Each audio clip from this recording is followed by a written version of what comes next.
Hey there, I'm Richard Byrne. I'm the host of Practical Ed Tech. I want to tell you a little bit about my course, Getting Going with G Suite.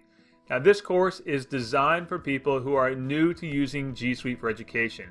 Maybe your school is making the switch this summer into G Suite for education, or maybe you're changing school districts and your new district is using G Suite for education. This course is for you. In the course, you'll learn everything you need to know about Google Drive, Google Classroom, Google Docs, Google Slides, how to manage your Gmail inbox with some great time-saving hacks.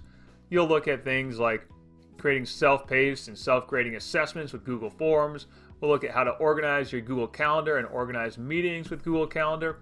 And we'll take a look at some of the latest features of G Suite for Education, including how to use audio in your Google Slides. But we'll cover all aspects of G Suite for Education in the course. Now, if you have any questions about the course, feel free to send me an email, richard@byrne.media. One of the most common questions about the course is, can I participate if I can't make it to the live sessions? Yes.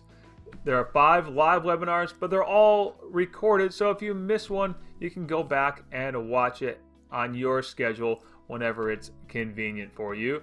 And you can still ask me questions either during the live webinar or via email at richard@byrne.media. And if you need a PD certificate, I'll provide that for you as well. So if you're interested in the course, go ahead and hit the registration button right here, or just send me an email, richard@byrne.media. Thanks, and I hope to see you in the course soon.